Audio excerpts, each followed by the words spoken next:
Hello दोस्तों, आज मैं आपको सुनाता हूँ एक भूतिया बस यात्रा की कहानी। तो चलो शुरू करते हैं। यह कहानी एक छोटे से गांव की है जहां लोग अक्सर रात के समय अजनबी घटनाओं के बारे में बात करते थे। एक दिन एक युवक राघव नाम का व्यक्ति अपने घर से शहर जाने के लिए बस का इंतजार कर रहा था। शाम ढलने के बाद एक पुरानी और जर्जर सी बस आई, जो किसी नॉर्मल बस स्टॉप से नहीं बल्कि कुछ दूर जंगल के किनारे से आई थी। बस का रंग स्याही जैसा काला था और उसकी खिड़कियां धुंधली और टूट चुकी थीं।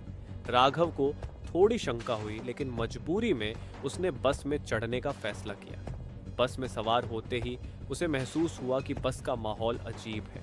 अंदर कोई भी व्यक्ति नजर नहीं आ रहा था, सिवाय एक बूढ़ी औरत के जो खिड़की के पास बैठी थी। बस में घना अंधेरा था, जैसे किसी ने लाइट्स बंद कर दी। बस चल पड़ी और राघव को महसूस हुआ कि बस की गति बहुत अधिक थी। जैसे जैसे बस आगे बढ़ी, उसकी हड्डियों में एक ठंडक दौड़ने लगी और अचानक उसने देखा कि वह बूढ़ी औरत अचानक गायब हो गई। राघव की घबराहट बढ़ने लगी। तभी बस में एक अजीब सी आवाज आई, तुमने मुझे देखा? राघव पलटकर देखा, लेकिन वहां कोई नहीं था। बस की खिड़कियां जोर से झनझना रही थीं और बस के अंदर की हवा में एक गंदी सी बदबू फैल गई थी। राघव ने हिम्मत जुटाई और बस ड्राइवर से पूछा, ये बस कहाँ जा रही है? ड्राइवर ने उसे घूरते हुए कहा, यह बस एक भूल भुलैया है जिसे कोई वापस नहीं आता।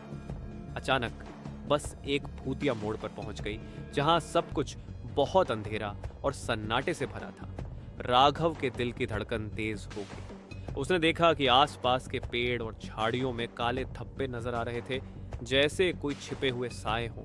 तभी बस ने अचानक ब्रेक लगा दिए और सब कुछ शांत हो गया। राघव ने घबराते हुए बस से कूदने का प्रयास किया, लेकिन तभी उसे एहसास हुआ कि वह बस नहीं, एक कब्रिस्तान के ऊपर खड़ी थी। वह जहां खड़ा था वहां की जमीन बुरी तरह से उबड़ी हुई थी और सड़कों पर बिखरे हुए टूटे मकानों के अवशेष दिखाई दे रहे थे।